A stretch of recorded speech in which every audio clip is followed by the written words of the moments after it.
All about fishing with Big Kev. Hey, you ever wonder which reel do I pick? With the selections out there, the different styles, what's the right one? Stay tuned.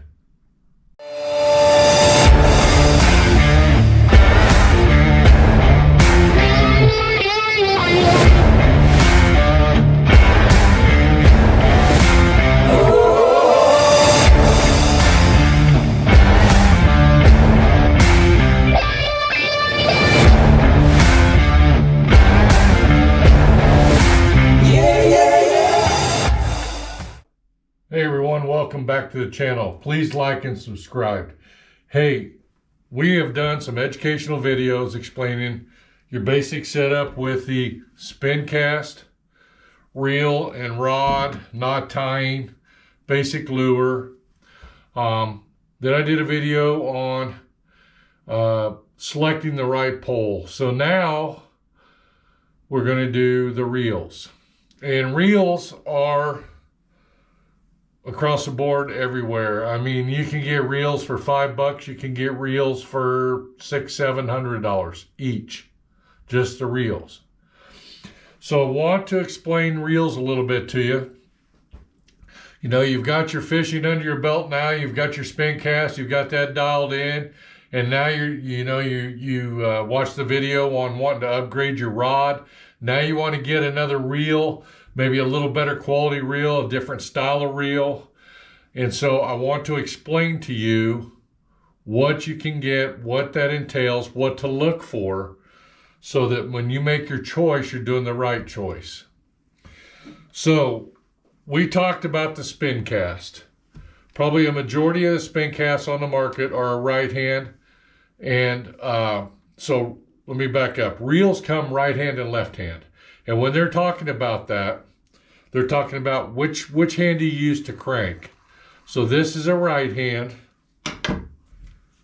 This is a left hand. Okay? So if you're going to upgrade your reel, you need to decide, am I comfortable doing right hand or am I doing left hand? What I personally do, I'm right-handed, so I cast with my right hand, reel with my left. The reason I do that is I've had so many instances where I've cast with my right hand, and then in that shift of the rod to get to crank right-handed, I've lost fish. So I just got in the habit of throwing right-handed and cranking left-handed. So it's a personal preference. Either way is not wrong. Just determine what is more comfortable for you in your application. So again, reels are right-handed and left-handed, depending on which way you go. A lot of reels, you can take the handle and move it from the right side to the left side, from the left side to the right side. So when you're looking at reels, you might determine whether that one's capable of it or not. A lot of your spinning reels have a little knob on the side. If you loosen that and take it clear out,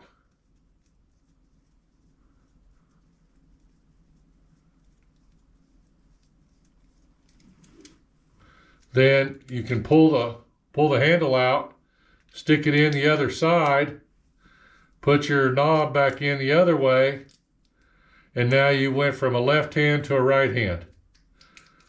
Just that quick. So when you're looking at them, so now this is a right hand. So does that make sense? You can go from right to left depending on how your reel's built that you buy. So look for that. Again, we went from the spin cast, so now you're wanting to update. So you can get higher quality spin casts in your basic starters. I know Zebco has one called the Zebco Gold Max, which is a little larger reel. It has metal gears, a little stronger reel, and will take more abuse than these basic ones with plastic gears. A lot better quality. Then you can move up into what Zebco has called the Bullet. I'm sure other brands have them. I'm just familiar with that. My wife uses a Bullet. The Bullet is a solid steel, heavy geared, awesome reel, but it's in the $100 range for a reel. So spin casts come in different grades, you might say, from your basic, medium, and then your higher end. So spinning reels. So yesterday I talked to you a little bit about rods, and I talked to you about my ultralight rods and using the right reels. Well, here's a spinning reel. Let's see, I had another one somewhere I put here. So here's a spinning reel that's for an ultralight. Remember I told you that these reels will tell you what they can do? So this reel here, and I know you're not going to be able to see it, but see that writing on there? This reel right here does 2-pound line at 180 yards, 4-pound line at 100 yards, and 6-pound line at 50 yards. So what that means is a 2-pound line, I can put 160 yards of line on this spool. Where if I go up to 6-pound line, then I'm only going to be able to fit 50 yards of line because the diameter of your monofilament line gets bigger. So this is for an ultralight rod, a lighter rod that says use 2 to 6-pound line.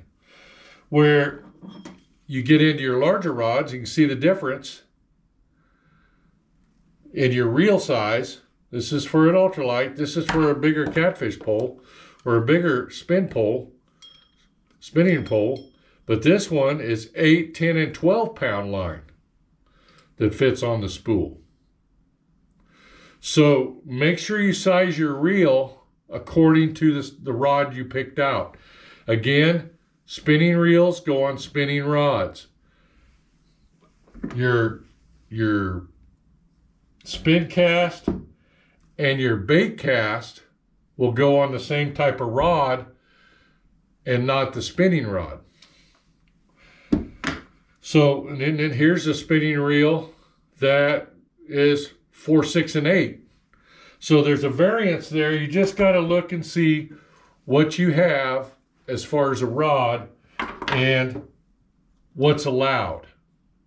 Now here's another style of spin cast, but this is what they call an underspin.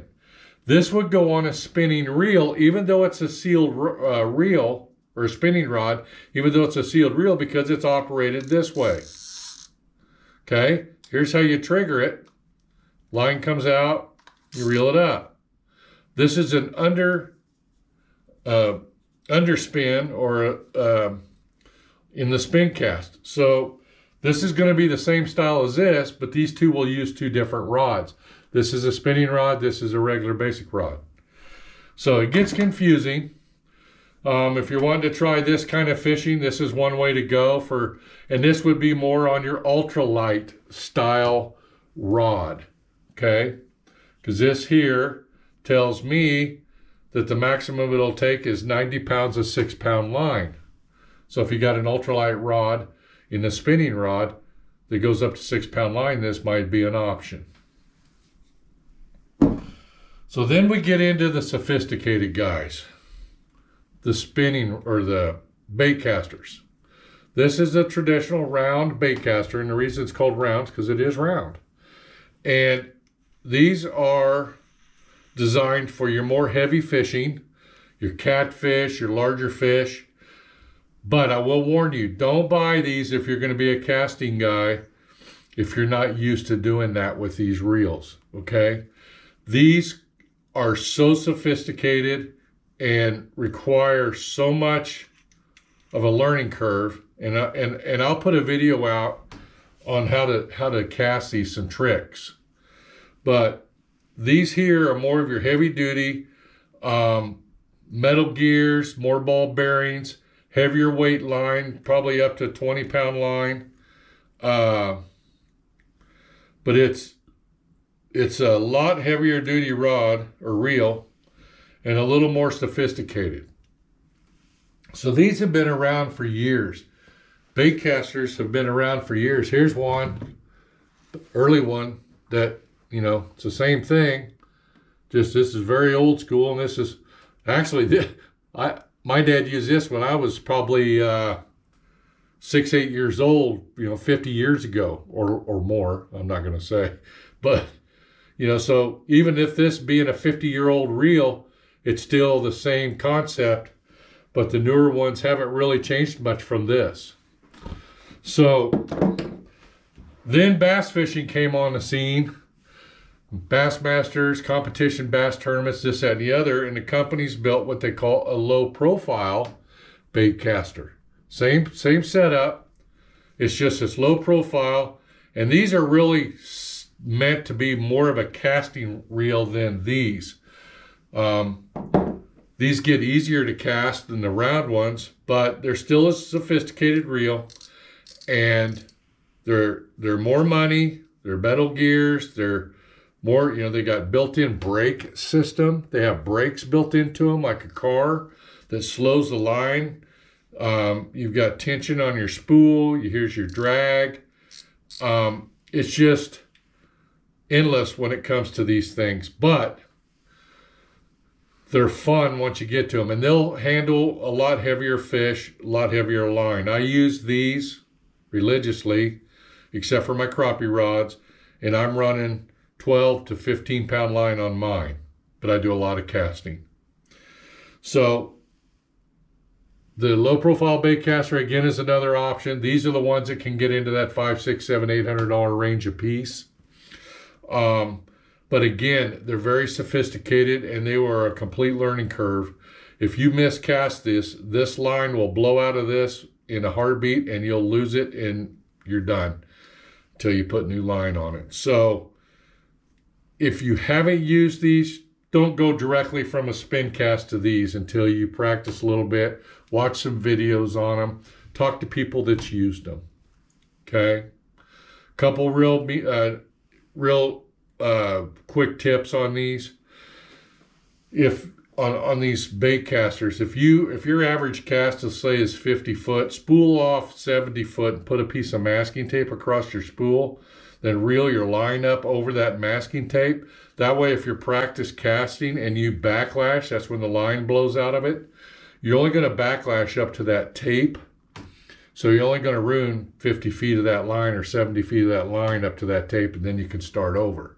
If you don't put that tape in backlash, it could go clear to the center spool and ruin the whole spool, the whole roll of line. Another thing you got to do to set your tension is put your lure on, set it a 45-degree angle, hit your button. Your thumb is your friend with these. Keep your thumb on the spool, lightly let off of it, and your weight of your lure will come down and spin your lure. And when your lure hits the boat deck or the floor, that spool should stop spinning. If it don't, tighten your spool up with this knob. Okay? Your brake system is more used to slow your reel down to help you when you're casting into the wind and things like that. So that's just a couple real quick tips. But again, these are awesome reels, but they're really advanced and they take a little bit of a learning curve. Again, these will have the weight on them for the string somewhere. Most of them do anyway. I'm not seeing it right off the hand on this one, but most of them in their packages, the boxes or their packages will tell you what the string is. Let me find a box real quick to show you kind of what I'm talking about. So this is a G2 reel from Fish 13. So if you look, it tells you the weight of the reel. It's got how many ball bearings. It's got 12 pounds at 135, and then it can talk a little bit about braided line. We'll get into that later. 22 pounds of drag. So drag is when you catch a fish and then it's pulling your line off your reel. The gear ratio, 7.3 to 1. So that's a pretty high gear ratio. So what that means in a reel, when you're talking gear ratio, is in one crank of the reel, how many inches of line are you bringing in? Some of them getting a 20, 30 inch range. So one crank, you're reeling 30 inches. So when you're reeling certain lures in, is that going to be too fast? Do you need to get down to the 5 point something to 1 gear ratio? And again, we're getting way advanced to what, that's what these come into with gear ratios. So anyway, I hope this helps you understand reels a little bit. Please like and subscribe.